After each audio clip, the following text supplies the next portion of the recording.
জনগণের সেবায় ব্যবহারের জন্য কেনা হয়েছিল সরকারি যানবাহন, কিন্তু বছরের পর বছর সেগুলো পড়ে আছে অযত্নে অবহেলায়। কিশোরগঞ্জের পাকুন্দিয়া পৌরসভার গ্যারেজে তালাবদ্ধ অবস্থায় রয়েছে ময়লা বহনকারী ট্রাক ও রোড রোলার।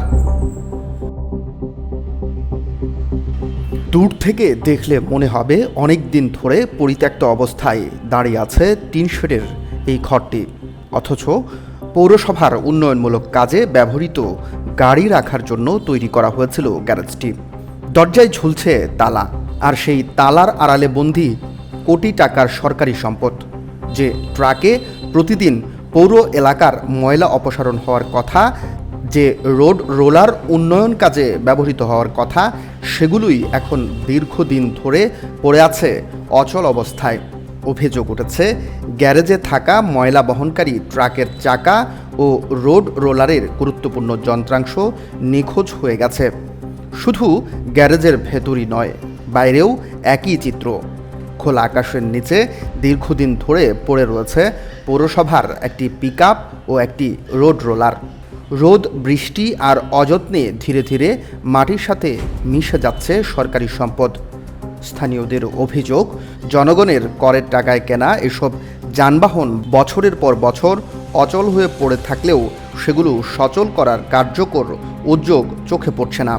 তালাবদ্ধ ঘরের ভেতর থেকে নিখোঁজ হয়ে গেছে গাড়ির যন্ত্রাংশ ও চাকা। রোলার, এই এক্সকাভেটর, আরও অনেক কিছুই এটার ভিতরে আছে। তালা আছে কিন্তু ভিতরে মালামাল নাই। ওই বাইরে গাড়িগুলো আনিয়া প্রশাসক যে এসেছিলেন সে কাজ করায়। এতে এটার ভিতরে কোনো মালামাল এটা খুললে হয়তো দেখতে পারবেন আপনারা, এটার ভিতরে সকল আছে কিন্তু মালামাল নাই। পৌরসভা আমাদের কাছ থেকে ট্যাক্স নিতেছে, ট্যাক্স নিয়ে তারা কি কাজ করতেছে?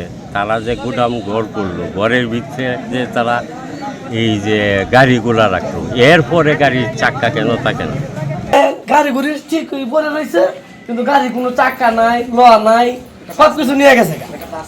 এটা তো ঠিক হয়েছে না। শুধু পৌরসভার দায়িত্ব, যারা কর্মরত দায়িত্ব আছে, এরা দুইটা সঠিকভাবে তদন্ত নিত, খোঁজখবর নিত, আমার মনে হয় কিছু হারাইল নইলে। আমরা এটা আসলে রাষ্ট্রীয় নাগরিক হিসেবে আমরা এটা জানতে চাই, জনগণের টাকা এটা কিনা। আমাদের যে প্রশাসন, আমাদের পৌর প্রশাসন, এটার বিষয়ে তারা কেন গুরুত্ব রাখলো না, বা কেন তারা এটার বিষয়ে অবহেলিত?